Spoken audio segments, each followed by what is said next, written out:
where a photic sea does deny reflections of a xanthous sky, and black stars reign without assent, echoes of what was never meant.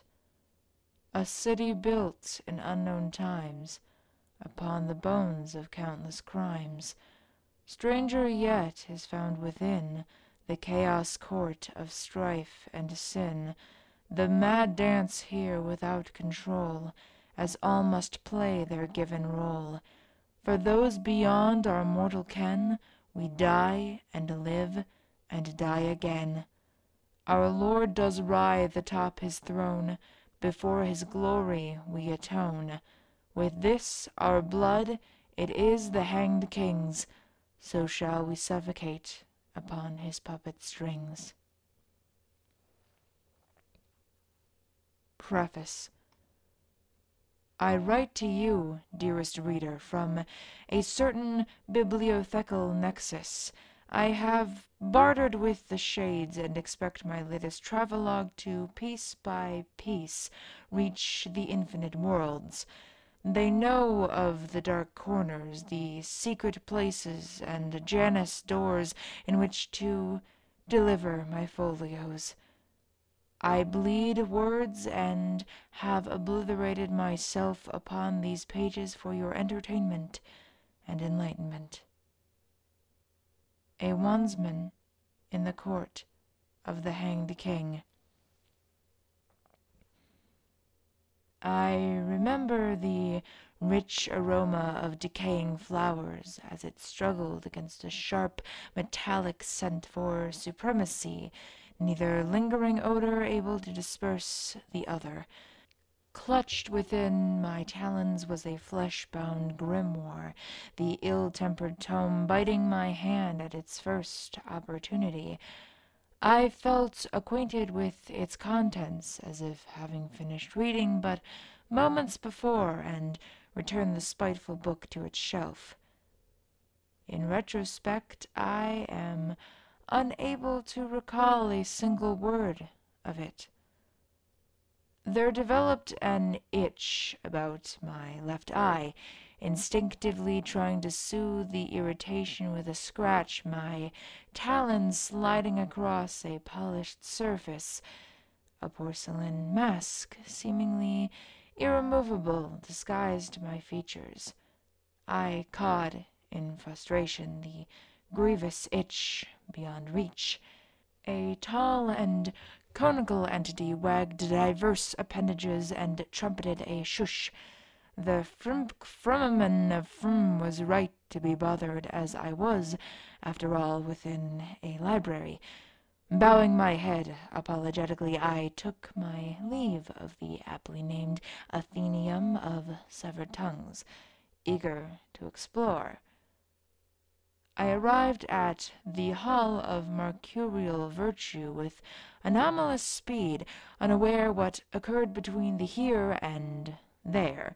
Such was the nature of Allegata, the restraints of time and space being mere suggestion, not law. Even as an experienced wanderer, I too succumbed to the city's dreamlike malaise. The Hall of Mercurial Virtue blurred the line between the beautiful and grotesque. Pilgrims and emperors, gods and monsters, entities from all possible realities playing their role in the eternal masquerade, driven by ambition as black as the stars above. Most sought a boon from the hanged king itself.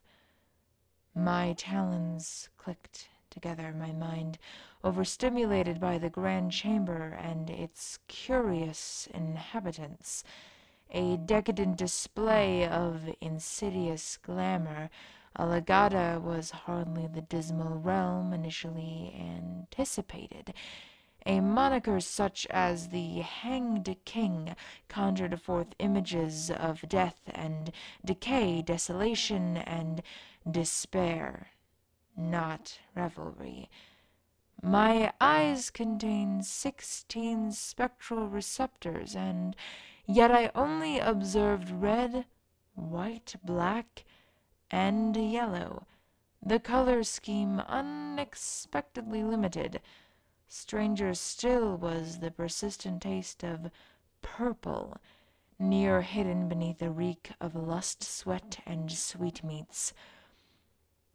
I tried to ignore the perplexing glare of anarchy and watched from a corner, relatively speaking, Alagata, the epitome of non-Euclidean architecture. Certain observations are simply too salacious for me to put to writing. However, when considering the infinite orgy, one may simply allow their imagination to run wild. Whatever you could possibly conceive, you'll find it within the hall of mercurial virtue. Suffice to say, expect to see a diverse array of shame organs, usually entangled with other shame organs, which brings me to my first observation. The flesh-shaper of Adytum, their pale mask asymmetrical, fondling a blood vestal of Deva with hand and tentacle, the two whispering terrible secrets into each other's ears. Their auras revealed a history intertwined, their copulation practically incestuous from my perspective. My revulsion gland nearly full, I sought something more palatable to my senses. A centaurial dreamsmith of Onerai bargained with the deathless merchant of London, the one closest to real having the apparent upper hand. The merchant spat legal jargon, nasally articulating his terms of agreement. I detected no past or future for the dreamsmith, though an ephemeral existence is challenging to read. In contrast, the merchant cast a long shadow where death's souls accumulated and pointed accusatory fingers. The trio of godlings, entities so often thought to be in opposition, mocked their mortal faithful, their barbed tongues spitting venom and condescension. The three consisted of a horned tyrant of Panthis, a bedlam sprite of Zenalzakthussi, and a hierarch cherub of Eldonai. Betwixt the godlings resided an altar carved with symbols that twisted and blurred and seethed. The chitinous servitor delivered a hatchling to the shrine as one might deliver a meal. With dagger raised, the retainer chanted words that escaped translation.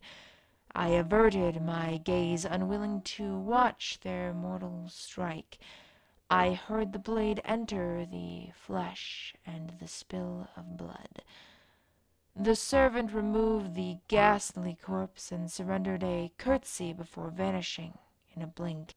Dinner had been served, and the cultivores appeared satisfied, feasting upon not the victim, but rather the symbolism of the atrocity. Symbols, I remind myself, have power to such creatures.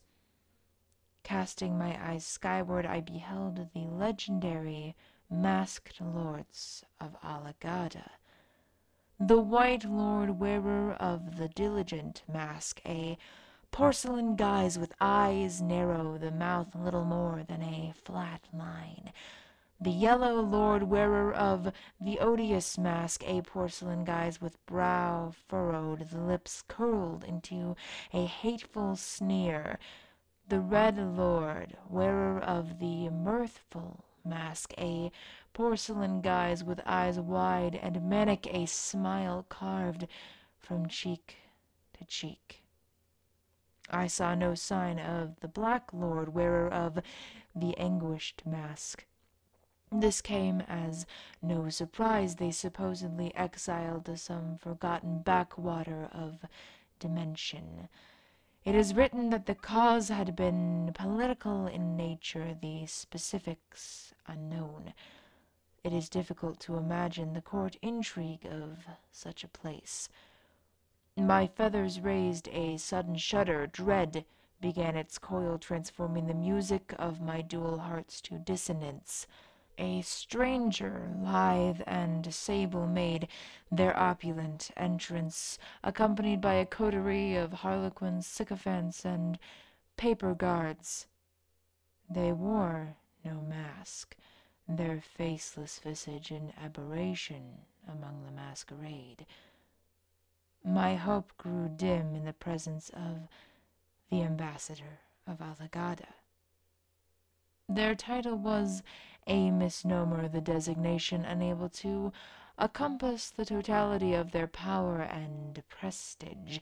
The ambassador of Alagada was the voice of the hanged king, their will made manifest, to whom even the mask lords bowed their marionette heads. I chose the better part of valor and made a casual retreat. The palace was a labyrinth, bereft of rhyme or reason. Drunk were the gods of physics above and below, without meaning, twisted by the pandemonium city.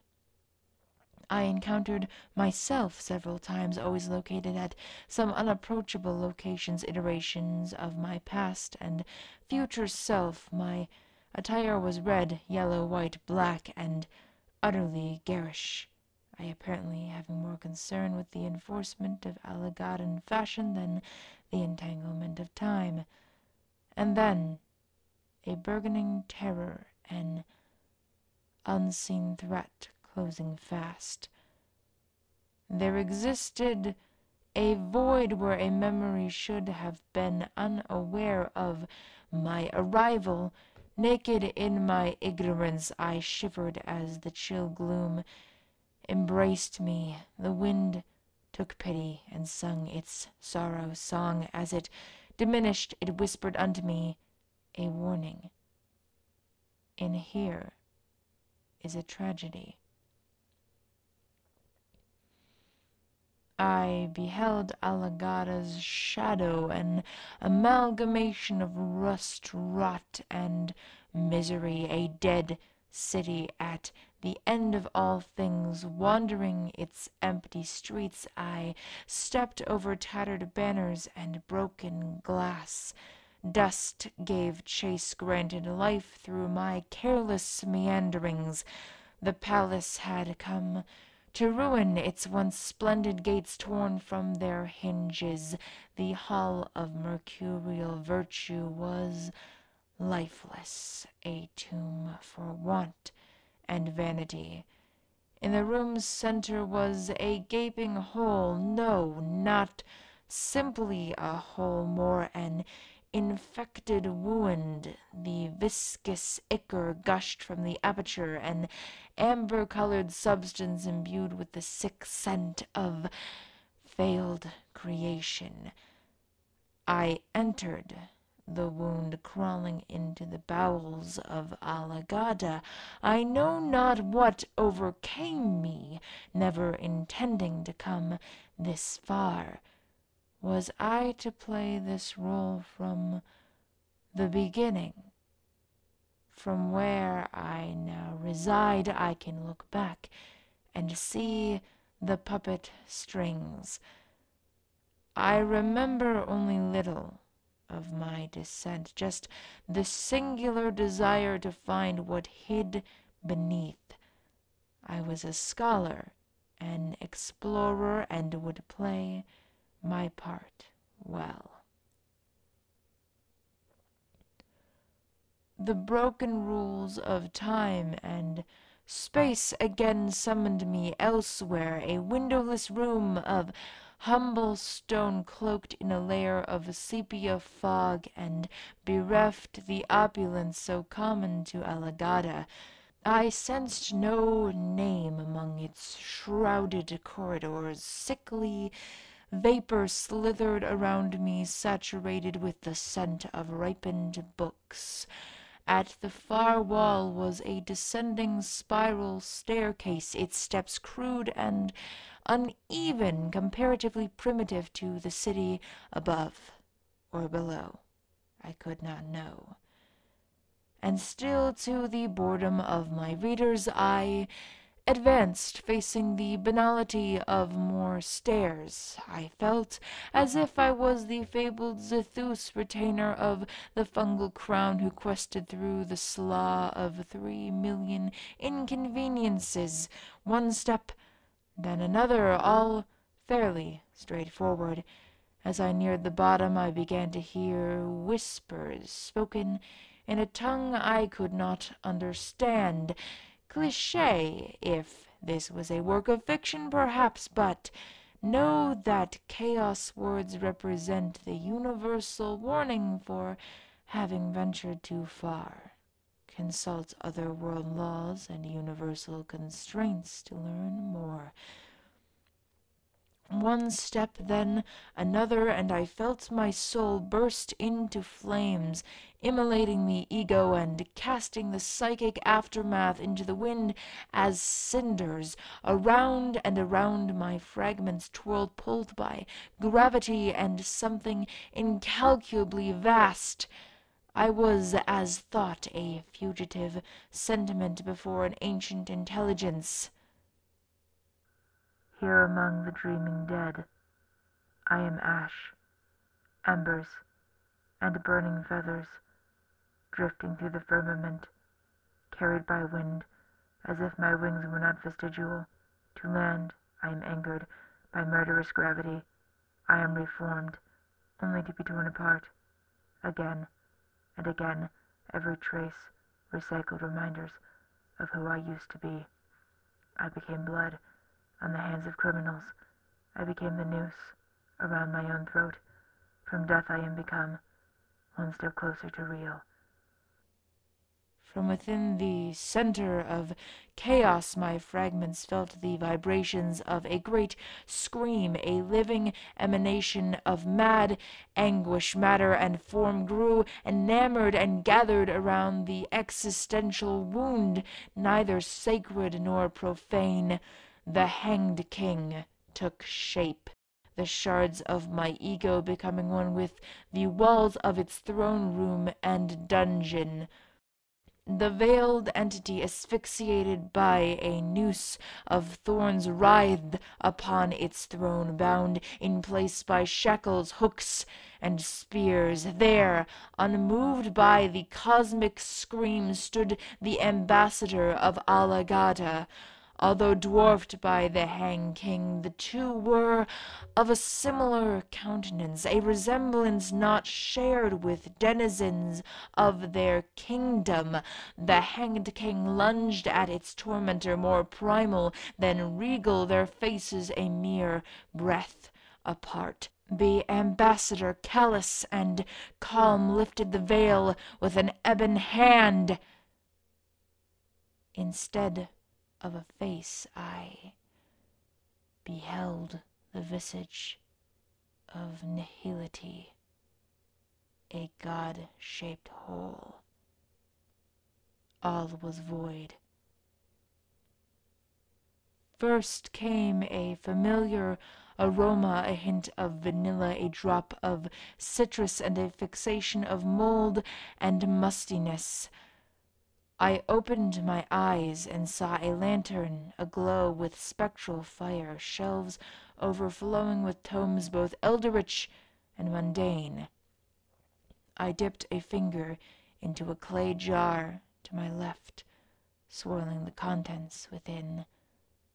Satisfied, I withdrew a now ink-soaked claw, placed it upon a scroll of parchment, and began to transcribe my experience from memory. Ickis the Wayward, Wandsman of Kulmanis, walker of the astral plane, sailor of the celestial sea, and splunker of the dimensional depths.